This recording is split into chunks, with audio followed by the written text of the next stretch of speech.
AITA for leaving my partner at home because his OCD made me late to a dinner party at a restaurant.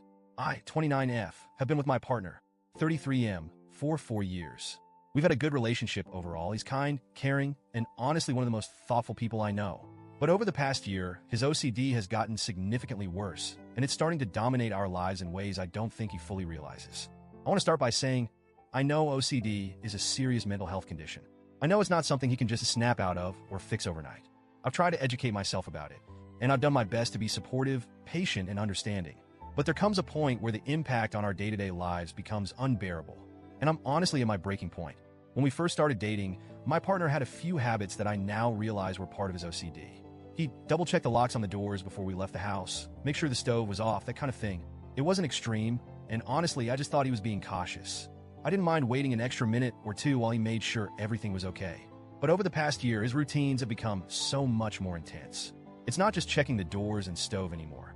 It's repeating certain phrases under his breath, checking every window in the house multiple times, and doing these internal mental checks that can take upwards of 30 minutes. It's no longer just a small quirk.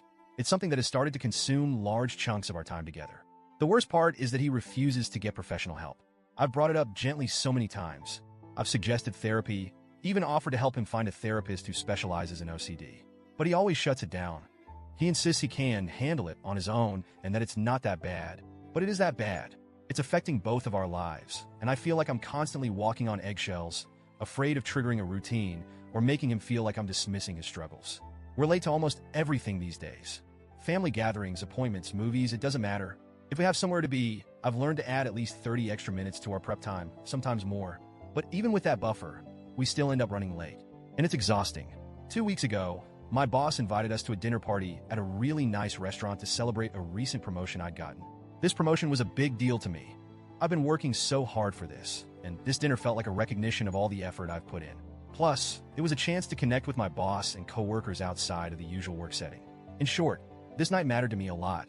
I was already nervous about it because I wanted to make a good impression, but I was especially worried about whether we'd be able to get there on time. I knew my partner's routines would be an issue, so I tried to plan ahead. I told him we needed to leave at 6:30 p.m., but I asked him to start getting ready at 4:30 p.m., 2 whole hours beforehand. I framed it in a way that wouldn't make him feel rushed or pressured. I said something like, let's start early so we don't have to stress about time. And to his credit, he did start getting ready at 4:30. But as the evening went on, I could feel that familiar knot of anxiety building in my stomach. At first, he was just getting dressed and checking his hair, normal stuff. But then the routine started. The stove, the windows, the locks, the repeated phrases under his breath. I watched as the minutes ticked by, and I started to feel panicked. At 6:15, I reminded him gently, hey, we need to leave in 15 minutes. He said, I know, I'm almost done. But he wasn't. At 6:30, when we were supposed to be walking out the door, he was still mid-routine. I reminded him again, more firmly this time, we're going to be late. I really need us to go now. But he couldn't stop. I could see the frustration on his face too. He didn't want to be stuck in his cycle. But he couldn't break free from it. At 6:45, I had a choice to make. If I stayed and waited for him to finish, we'd likely be 30 minutes late, if not more. And showing up that late to an event hosted by my boss felt unthinkable. So I made the call. I grabbed my purse, looked at him, and said, I'm so sorry, but I have to go. And I left. I felt sick the entire drive to the restaurant. I kept replaying the moment in my head, wondering if I should have stayed, if I should have tried harder to calm him down or help him through his routine. But I also felt relief that I was going to make it to this important dinner on time. I ended up being 5 minutes late, which wasn't a big deal in the grand scheme of things. My coworkers were friendly and understanding, and I blamed traffic for the delay. The dinner went well, and for a few hours, I managed to push my guilt aside and just enjoy myself.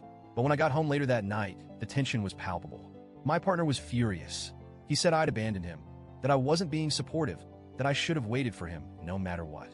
I tried to explain my side, that this dinner was incredibly important for my career, that I'd asked him to start getting ready 2 hours early, that I'd waited as long as I could. But he wasn't hearing it. He said that I made him feel like he was a burden, like his OCD was an inconvenience to me. And honestly, it is an inconvenience. But it's also so much more than that. It's heartbreaking, because I can see how much he struggles with it, how much he wishes he could just stop. But he can't, and it's eating away at both of us. It's been 2 weeks, and things are still tense between us. He's been distant and cold. We're barely speaking, and when we do, it's clipped and awkward. I feel guilty, but I also feel angry. I feel like I've done everything I can to be supportive, but his refusal to get help is making it impossible for us to move forward. I don't know what to do. I love him, but I also feel like I'm drowning. I can't keep living like this. Constantly late, constantly anxious, constantly worried about how his routines are going to affect our plans. But I also can't imagine walking away from him, knowing how much he's struggling. So, Ida, was I wrong for leaving him at home that night? Should I have stayed, even if it meant risking my reputation at work? Or was I justified in prioritizing something that was so important to me?